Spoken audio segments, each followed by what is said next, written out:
My name is Margaret Hail, but everyone calls me Maggie. I'm 56, and most nights I sleep light, the kind of half-sleep that comes when life has worn you thin. But that night, the phone's shrill cry cut straight through the silence, sharper than any dream. I startled, knocking over the empty wine glass on my nightstand. It toppled with a hollow clink as I fumbled for the phone. "Hello?" My voice was rough, scratchy from years of smoke and loneliness. What came back wasn't static or some wrong number. It was the faintest whisper, so small it nearly broke me. "Aunt Maggie, I'm hungry. Mommy's gone." My chest tightened. That voice, I knew it. Lucy, my brother Elias's little girl. 7 years old. Too young to sound that empty. The room spun. My hand brushed against the old house keys lying on the dresser. Keys! Elias had pressed into my palm the week Lucy was born. "If anything happens to me, Maggie, promise me you'll look after her." His voice echoed like it had been yesterday. I'd promised. And then I'd failed. I didn't waste another second. I pulled on jeans, a sweater, boots, grabbed those keys, and hurried to my old sedan. The night air was bitter, but nothing felt colder than the thought of Lucy alone. The drive blurred. Streetlights streaked past as dread clawed higher in my chest. And then, at last, the house appeared. Run down. Dark and waiting. I should probably tell you who I am before this story runs away with me. My name is Margaret Hail, though no one calls me that unless they're angry. To everyone else, I'm just Maggie. 56 years old, retired teacher, widow, and sister to a man I admired more than anyone else who's ever walked this earth. Elias. I never meant to stop teaching so soon. I loved the work. Kids with messy handwriting and louder dreams, the smell of chalk dust, the way a single spark of encouragement could light their whole world. But after Elias died, and after my husband David passed a year before that, something inside me dimmed. I'd walk into the classroom and hear laughter, but instead of joy, it felt like noise. My hands trembled at the chalkboard, and one morning I realized I couldn't do it anymore. So I stepped down, told myself it was time to rest. The truth? I didn't rest. I drifted. My days blurred together, books half read, dinners eaten alone, evenings softened by wine. Not too much, not enough to black out, but enough to quiet the ache that came with an empty house. I told myself I deserved it. That after years of working, of caring for everyone else, it was okay to sink into myself. But in reality, I was hiding. And in hiding, I abandoned the one promise that mattered most. Elias had always been larger than life. The kind of brother who filled a room with laughter before he even opened his mouth. He had hands calloused from years on scaffolding, but he was gentle when he held Lucy as a baby. I still remember the way he looked at her, as though the whole universe had rearranged itself just to put her in his arms. He'd call me late at night, exhausted from long shifts, and still find time to ask if Lucy was eating enough, if she was learning her letters, if she was happy. And then one day, he was gone. A scaffolding collapse, they called it. One of those workplace tragedies that make the news for a day before everyone forgets. Everyone except the families who are left to pick up the pieces. At his funeral, I stood beside Jean, his wife. She was dressed in black, her eyes dry, her shoulders stiff. Even then, I could feel the wall between us. Jean had never liked me much. She thought I meddled, especially when it came to Lucy. Maybe I did. Maybe I couldn't help myself. I'd always wanted children, but life had other plans. Lucy was the closest I'd ever come, and I clung to that bond. Jean hated it. Said I spoiled her. Said I undermined her authority. After Elias's coffin was lowered into the ground, Jean leaned close to me, her voice low enough so no one else could hear. "Lucy is my daughter," she whispered. "Not yours. Don't forget that." And I never did. Not because I agreed, but because Jean made sure I stayed in my place. At first, I tried. I'd call to check in. I'd stop by with bags of groceries, books, or clothes Lucy would grow into. Jean always had an excuse. Lucy was napping, Lucy had homework, Lucy wasn't feeling well. Slowly, the visits dwindled. The phone calls went unanswered. The door stayed closed. I told myself Jean was grieving in her own way, that it wasn't my place to push. But in the quiet hours of the night, when the wine dulled my guilt, I knew better. I knew I was letting her push me out. I knew I was failing Elias. There's a photo frame tucked in my dresser drawer. I keep it hidden, though I take it out more often than I admit. In it, Elias is holding Lucy on his shoulders, her curls wild in the summer wind. I'm beside them, caught mid-laugh, my arm looped through my brother's. That picture was taken on Lucy's 3rd birthday at the park.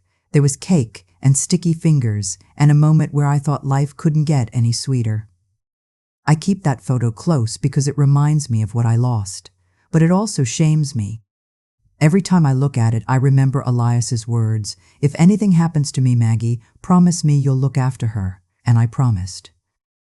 God help me, I promised. The promises are fragile things.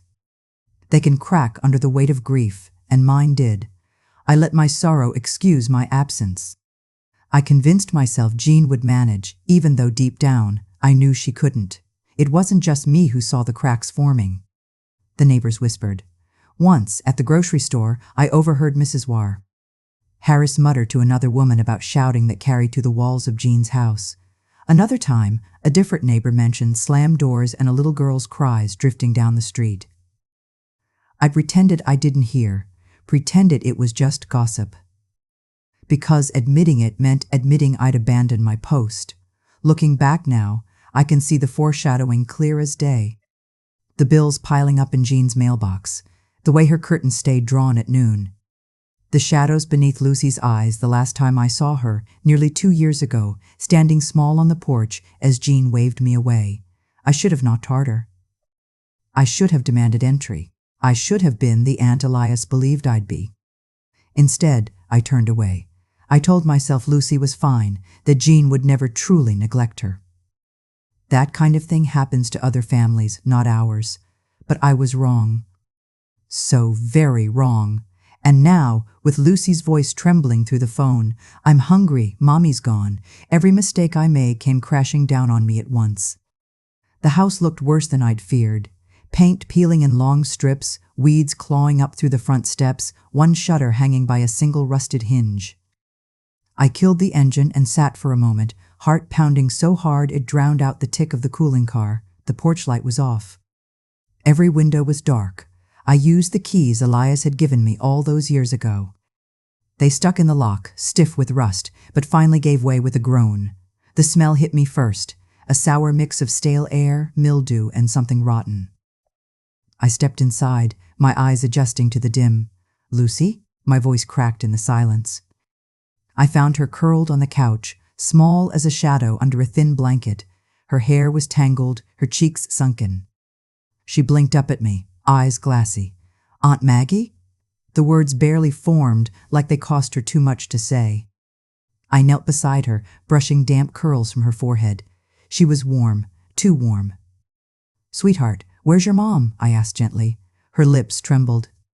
"She's gone. I don't know how many nights." I'm hungry." The kitchen told the rest of the story. Cupboards yawned empty save for a few stale crackers. The refrigerator rattled when I opened it. A jug of milk sat inside, its sour stench gagging me as soon as I twisted the cap. I slammed it shut, bile rising in my throat. Back in the living room, Lucy had pulled the blanket tighter. I noticed then the faint bruises along her forearm, small finger-shaped shadows on fragile skin. My stomach clenched. I pulled out my phone, dialing Jean, straight to voicemail. I tried again. Nothing. I stared at the screen, my pulse thundering. Rage burned hot in my chest, but I swallowed it down. Anger wouldn't feed Lucy. It wouldn't keep her safe tonight. I sat beside her, wrapping an arm around her bony shoulders. "It's okay now, sweetheart. I'm here." Her head dropped against me, too heavy for a child. The weight of her reminded me of Elias again, of his voice the day Lucy was born. "If anything happens to me, promise me you'll look after her." And here she was, alone, starving, begging for help. All the excuses I'd leaned on these past years, grief, distance, Jean's stubbornness, they crumbled like ash. I looked around the room, at the peeling wallpaper, the carpet stained with God knows what, the silence that pressed in like a threat. This was no place for a child. I held Lucy tighter, feeling the rise and fall of her shallow breaths. My jaw set. I couldn't leave her here, not for another night, not for another hour.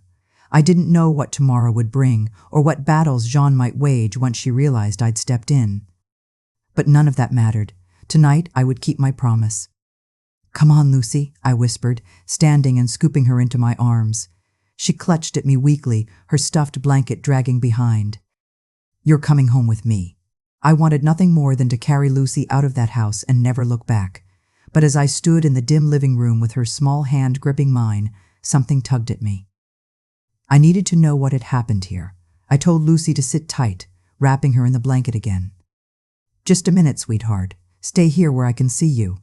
She nodded weakly, her wide eyes following me as I moved through the house. The kitchen was worse than the living room. Plates with crusted food sat stacked in the sink, flies buzzing lazily above them.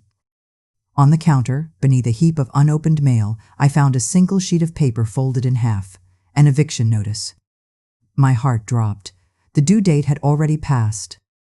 I sifted through the drawer under the counter and pulled out stacks of envelopes. Most were stamped final notice in bold red letters: electric, water, gas. Bills that had been ignored until the lights went out, until the fridge emptied, until survival became optional. Jean's purse wasn't anywhere in sight. The coat rack by the door was bare, and through the dusty front window I noticed the driveway empty. Her car was gone. She hadn't just stepped out for groceries. She was gone. I returned to the couch where Lucy was curled, hugging her knees. I crouched beside her. "Lucy, honey, when was the last time you saw your mom?" Her face tightened, like she was afraid to answer. Finally she whispered, "She goes away a lot, with men who smell like smoke. Sometimes she doesn't come back until morning, sometimes longer." The words were too practiced, too flat for a child her age. My throat burned, but I forced my voice steady. "How long this time?" Her shoulders lifted in a faint shrug. "I don't know. A lot of nights." I squeezed her hand, anger simmering beneath my skin. Jean hadn't left her daughter for a night. She'd abandoned her. I walked to the front door, testing the lock. The knob jiggled loose, the deadbolt cracked and useless. Upstairs, I could see the faint glow of a hallway bulb, flickering like it might burn out at any second. A wire dangled from the ceiling where a smoke alarm should have been. This house wasn't just empty, it was unsafe. "Lucy," I said, trying to sound calm, "we're leaving now." She slid off the couch and slipped her hand into mine. But as I opened the front door, she tugged hard. "Wait!" Her eyes filled suddenly, panic rising in her voice. "My bunny, I can't leave without Mr. C. Hops." For a moment, I considered telling her no, that it didn't matter, that we had to go.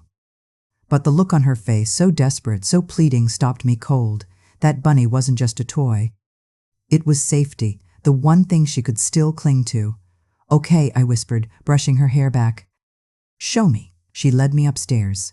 The hallway was lined with peeling wallpaper and smelled of damp plaster. Lucy pointed to a small door on the left. Her bedroom. When I opened it, my stomach tightened. The room was bare. No posters, no dolls, no books. Just a thin mattress on the floor with a threadbare blanket. A single dresser with 2 drawers half opened, empty. This wasn't a child's room. It was a space someone had stripped of joy. "Mr. Hops is in the floor," Lucy said softly, kneeling beside a loose board. She pried at it with her small fingers until it lifted with a creak. I crouched beside her and reached in. My hand brushed soft fabric. The bunny was worn, one ear half detached, stuffing poking from its seams. Lucy's face lit with relief as I handed it to her. She hugged it so tightly her knuckles went white. But there was something else beneath the board. A bundle of cash, folded and tucked in a torn envelope. I lifted it, my breath catching. It was at least a few $100s, maybe more. I froze, the weight of it heavy in my hand. Part of me thought of the bills stacked in my own kitchen drawer, the rent I sometimes paid late, the retirement fund that never stretched far enough. I thought of how many meals this could buy, how much medicine, how much safety. But then I thought of Jean, of how she had hidden this money while her daughter starved. and I knew it wasn't mine to take. With a deep breath, I slid the envelope back beneath the floorboard and pressed the wood down firmly. "Come on, sweetheart," I said, forcing a smile for Lucy. "Let's get you home." As we walked back through the house, I couldn't shake the thought that clawed at me. Jean had hidden money, vanished with her purse and car, left her daughter in a house with no food and broken locks. This wasn't carelessness. This wasn't grief. It was deliberate. And for the first time, the possibility I'd refused to name sank in fully. Jean hadn't just left. She had abandoned Lucy on purpose. The old sedan coughed to life, headlights throwing pale beams across the cracked driveway. Lucy clutched Mr. Stir. Hops in her lap, her tiny body swallowed by the passenger seat. For the first time all night, I let out a shaky breath. We were leaving, but just as I reached for the gear shift, a sharp knock rapped against the driver's side window. My heart lurched. A uniformed police officer bent down, his flashlight beam cutting through the glass. I rolled the window halfway. "Evening, ma'am," he said, voice cautious but firm. "What are you doing out here this late, and with a child?"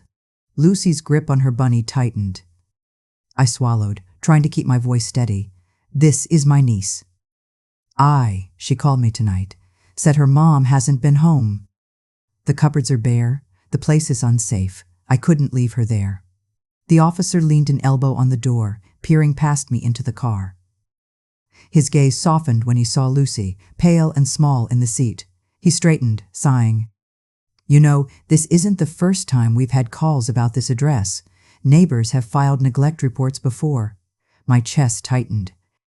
"And?" He shifted, eyes shadowed beneath the brim of his cap. "Cases kept closing.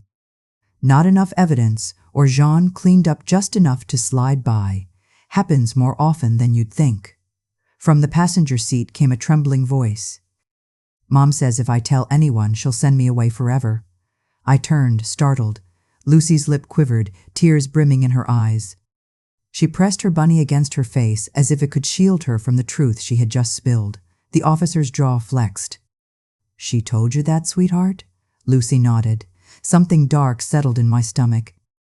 Jean wasn't just neglecting her daughter, she was weaponizing her fear, and the way Lucy had said it, with such certainty, suggested it wasn't an idle threat. The officer lowered his voice. "Look, ma'am, I don't doubt your intentions. But without legal custody, you can't just take her. If someone reports this, child services could step in and place her in foster care." The words landed like a hammer. Foster care. Strangers. A system Jean might have been pushing her daughter toward all along. Because suddenly it clicked. Jean could abandon Lucy, let the system pick her up, and still collect benefits meant for her care. The cash hidden under the floorboard flashed through my mind. Had Jean been setting this up the whole time? A child as a paycheck. The thought made me sick. I gripped the steering wheel hard, forcing myself to breathe.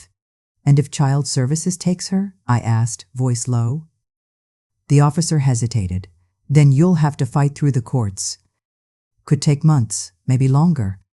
Depends on what Jean does when she shows back up," Lucy whimpered, burying her face in Mr. Hop's.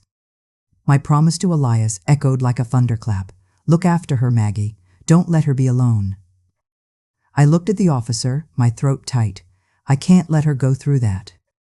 Not again. He studied me for a long moment, then straightened and tapped the roof of the car gently.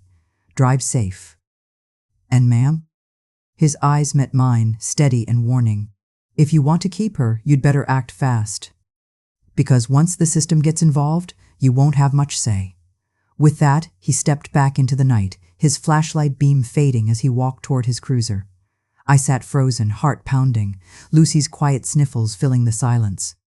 The choice before me sharpened into focus, blindingly clear. If I didn't do something soon, I would lose her. The drive back to my apartment felt endless, though the streets were empty at that hour. Lucy curled against the passenger door, her bunny clutched so tightly I wondered if the stitches might give. By the time I pulled into my small lot, her head had fallen to the side, soft breaths fogging the window. I carried her upstairs, my arms trembling more from the weight of responsibility than her little frame.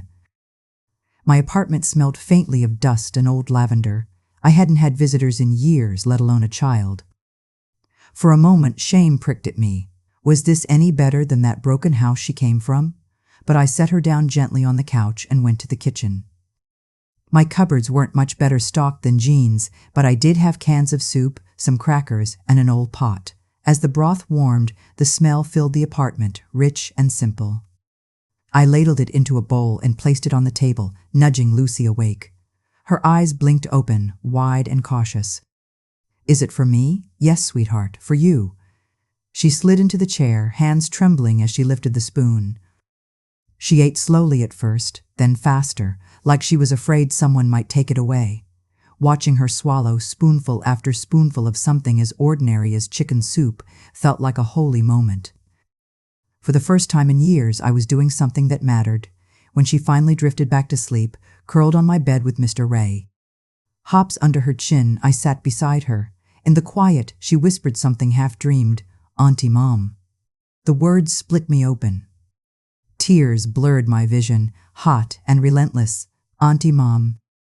Maybe to her I had been both all along, the one who was supposed to protect, the one who had failed. But maybe not anymore. The next morning, I made coffee and stared at my phone, my nerves raw. I knew what I had to do. I dialed Peter, an old friend from my teaching days who had gone on to practice family law. He answered groggily. "Maggie, haven't heard your voice in forever." "What's wrong?" I explained haltingly at first, then with urgency. The call, the bruises, the empty cupboards. He listened quietly. Finally, he sighed. "Maggie, you need to understand. Jean still has full custody. Unless she's proven unfit in court, legally, she can demand Lucy back at any time." My stomach dropped. "So I have no rights?" "Not yet," he said carefully. "If you want them, you'll need evidence. Neglect, abuse, abandonment. But if Child Services steps in first, Lucy could be placed in foster care while the case drags on. You need to tread carefully." I hung up, shaken. Every word felt like a ticking clock. That afternoon, my phone buzzed with a number I didn't recognize. I answered anyway. "Maggie."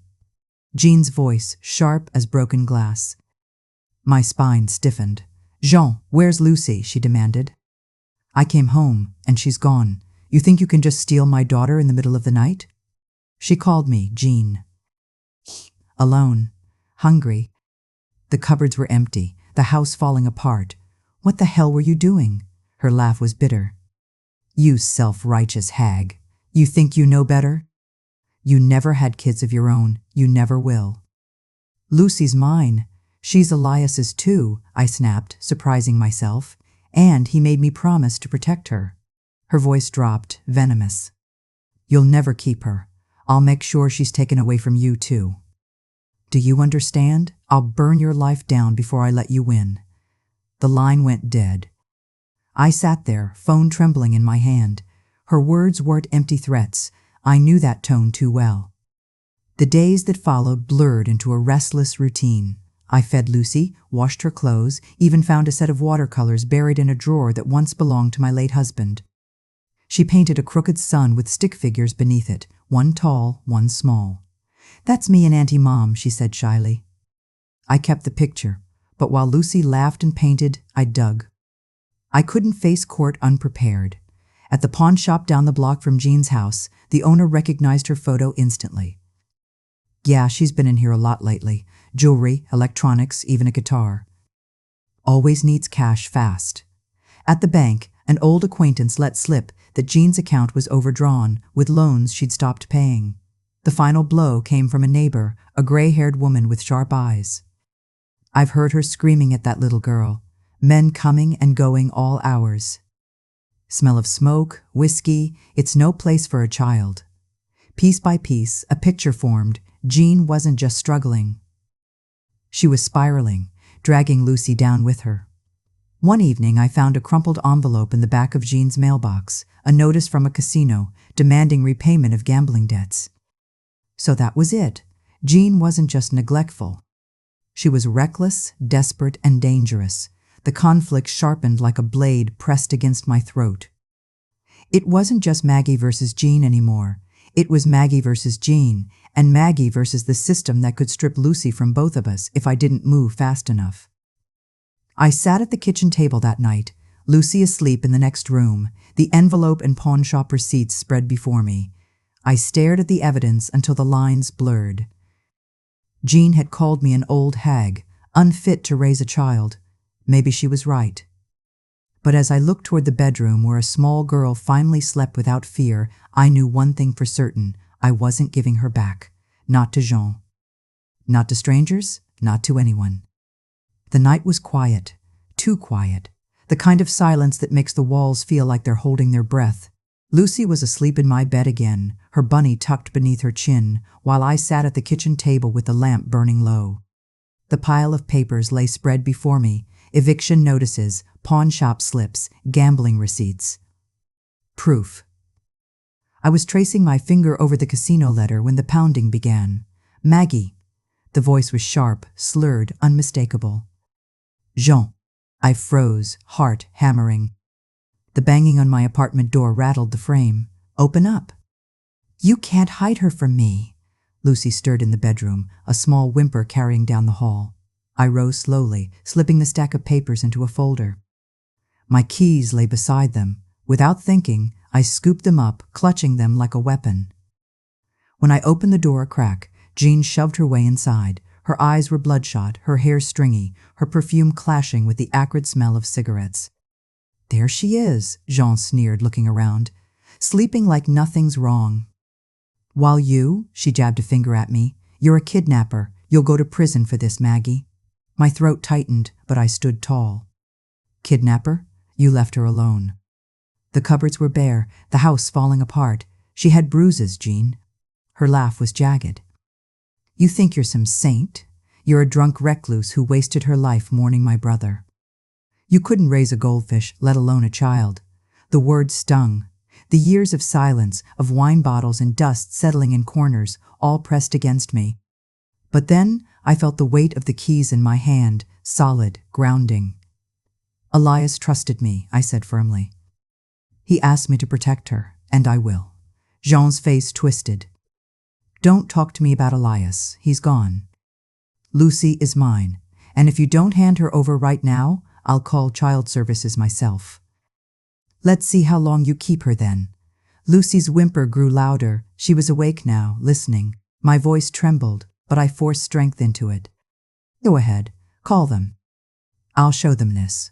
I slapped the folder on the table, flipping it open. Eviction notices, pawn slips, bills screaming unpaid. This is your care, Jean. This is your motherhood? Her face drained, then hardened. You went through my things? I went through the ruins you left behind, I shot back. While Lucy starved, Jean lunged for the folder, but I slammed my hand down over it, keys biting into my palm. She pulled back, nostrils flaring. From the bedroom, a cry, Aunt Maggie. Jean stormed down the hall, and I darted after her. Lucy sat on the bed, bunny clutched tight, tears streaking her cheeks. Come here, baby, Jean coaxed, voice syrupy now. Mommy's here. Mommy's sorry. Lucy shook her head violently, scooting back until she hit the wall. No. Don't let her take me, she wailed, reaching for me. Jean tried to grab her arm, but Lucy twisted away, sobbing. My body moved before my mind did. I wedged myself between them, shielding Lucy with my frame. Enough, I hissed. My voice sounded like someone else's, raw and unyielding. Jean's hand shook as she pointed at me. You'll regret this. I'll ruin you. My fingers fumbled for the phone in my pocket, and without hesitation, I dialed. 911, the operator answered. Yes, I said, loud enough for Jean to hear every syllable. I need police. Domestic disturbance. Child in danger. My sister-in-law is here trying to take my niece. Jean's face went pale. You wouldn't, but I had. Minutes later, red and blue lights washed over the curtains. The knock at the door was sharp, commanding. Jean straightened her blouse, forcing a smile, and opened the door. Thank God you're here, officer, she said smoothly. My sister-in-law has kidnapped my daughter. She's unstable, manipulative. She's trying to steal her from me. The officer's gaze slid past her to me, standing in the hallway with Lucy clinging to my side. Ma'am, is this true? He asked me. I lifted the folder. My hands shook, but my voice did not. She left Lucy alone for days. No food, no electricity, bruises on her arms. I found these. Unpaid bills, eviction notices, gambling debts. I'm not stealing her. I'm saving her. Jean's laugh cracked like glass. She's lying. I've been caring for Lucy all along. She's just bitter, pathetic. Ask anyone. I'm her mother. The officer's jaw tightened. Funny you should say that. Because I ran your name when dispatch sent me the call. Jean blinked. Excuse me? The officer pulled a small notepad from his pocket. You've got multiple neglect reports in the system, cases that kept closing without action. But tonight we've got evidence, witnesses, and your own child crying that she doesn't want to go with you. Jean's bravado faltered. She sputtered, searching for words. Lucy stepped forward, clutching my hand. Her voice was tiny but clear. I'm not hungry anymore. Aunt Maggie takes care of me. The room stilled. Jean's mouth opened, then closed. Her shoulders sagged, and for a fleeting second I saw the hollow truth. She had never planned to raise Lucy. She had used her food stamps, benefits, a reason to keep the money flowing while she gambled and courted men who smelled like smoke. The officer motioned to another deputy who had entered quietly. Ma'am, we'll need you to come with us for questioning. Jean's eyes darted around the room like a trapped animal. This isn't over, she spat, but the words carried no fire. The deputies guided her out, her protests fading down the hall. Silence fell heavy after the door shut. My knees nearly gave, but Lucy's hand tightened around mine, steadying me. The officer turned to me. His tone softened. Ma'am, given the circumstances, we'll be placing Lucy in your temporary custody until a judge can review the case. But I'll be honest, what I've seen tonight, you've already done more for her than her mother has in a long time. I nodded, unable to speak past the lump in my throat. Lucy pressed her face into my side, her small body trembling. You won't let her take me, right? I knelt, cupping her cheeks. Never, sweetheart. Not ever. She nodded, Bunny squished between us as she hugged me fiercely. The officers left, the red and blue fading into the night. I closed the door, locked it, and leaned against it, the weight of the moment crashing down. My hands still clutched the keys, their metal edges biting deep crescents into my palm. They weren't just keys to a door. They were keys to a promise kept.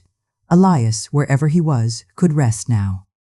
And Lucy, finally, was safe. The weeks that followed blurred together in a rhythm I hadn't known in years. Morning sunlight filtered through the blinds, not just for me to ignore, but to wake Lucy for school. The small apartment, once too quiet and heavy with shadows, began to feel alive. Cereal bowls clinked, crayons rolled across the table, and Lucy's laughter, hesitant at first, grew brighter with every passing day. The family photo frame, the one I'd hidden in a drawer for years, now sat proudly on the shelf in the living room. Elias's smile looked out from behind the glass, forever young, forever steady. For so long I couldn't bear to see it. But now, when Lucy skipped past and waved at the photo, whispering, "Hi, Daddy," I felt something else bloom inside me, not grief, but purpose. Lucy was eating well again. Her cheeks had color, her eyes didn't dart nervously toward the fridge anymore. She came home from school bubbling with stories about friends, about a new book she liked, about how the teacher had praised her drawing. At night, she did her homework at the table while I chopped vegetables for soup. Real meals replaced the spoiled milk and silence of her old life. Every time I watched her dip bread into her bowl and smile, I knew Elias would have been proud. The legal fight was still ongoing. My old friend Thomas, the lawyer, had been a steady guide. He warned me the process wouldn't be simple. Jean was still Lucy's mother, and the system rarely severed that tie easily. But with the mountain of evidence we'd gathered, pawn shop receipts, gambling debts, unpaid bills, the officer's report, and most importantly, Lucy's own words, the case tilted more and more in my favor. Each court appearance tested me. Jean would show up disheveled but defiant, spinning stories about my instability, about how I was clinging to a child who wasn't mine. But her voice cracked when judges pressed for proof, and her paper trail betrayed her. Every pawn slip, every eviction notice, every mark against her drove the wedge deeper. Lucy never had to be in the courtroom, thank God. She stayed with a neighbor when I went, Bunny clutched in her arms, eyes wide until I promised I'd come back. And I always did. Through it all, I began to change too. The bottle of wine that once waited for me every night stayed corked, then disappeared entirely. I couldn't drown my nights anymore, not when Lucy needed me to be present. Her trust was fragile, a delicate thing, and I wouldn't risk breaking it. Instead, evenings were filled with brushing her hair, listening to her chatter about her day, sometimes even laughing together at silly TV shows. I found myself smiling without guilt, without shame. One night, after a long day of school and errands and paperwork, I tucked her into bed. She held her bunny close, eyes heavy but still searching my face. "Aunt Maggie?" she whispered. "Yes, sweetheart. You kept your promise to Daddy." My throat tightened. I smoothed her hair back from her forehead, blinking fast against the tears. "I'll always keep it. Always." Her small hand reached for mine, squeezing it before sleep claimed her. In that moment, everything shifted inside me. For years I had been drowning in what I'd lost, Elias, the family we might have been. But now, looking at Lucy, I understood. He hadn't left me with emptiness. He had left me with a promise, and in keeping it, I had found my way back to myself. The road ahead would not be simple. The courts would still have their say, and Jean would not give up easily. Some nights I still lay awake, wondering if the system would take Lucy away despite everything. But the fear no longer paralyzed me, it only sharpened my resolve. Because now I wasn't alone. Lucy and I were a family. A broken, mended, imperfect family, but real all the same. The photo frame on the shelf bore silent witness. Elias's eyes, steady and kind, seemed to watch over us, and for the first time in years, I didn't feel like I was failing him. Lucy was thriving, I was sober. And together, we were stronger than the storm Jean had left behind. Whatever came next, hearings, challenges, long nights, I knew we'd face it side by side. And that was enough. When I look back now, I realize promises don't fade just because years pass. The one I made to Elias, whispered at his bedside, stayed alive even when I tried to bury it beneath silence and regret. Keeping it wasn't easy, but it gave me back my life. Betrayal and neglect leave scars. Jean's choices carved deep wounds into Lucy's heart and into mine too. But I learned something. Scars don't have to define the ending. Dignity is found in standing up, even when your voice shakes, even when the world seems ready to strip away what you love most. Family isn't about blood alone, it's about who shows up when you're needed most. Lucy needed me, and in saving her, I think she saved me too. I keep thinking about the keys I clutched that night, the apartment key, the car key. They weren't just pieces of metal. They were symbols of choice. The choice to open a door, to drive away from fear, to claim a second chance for Lucy and myself.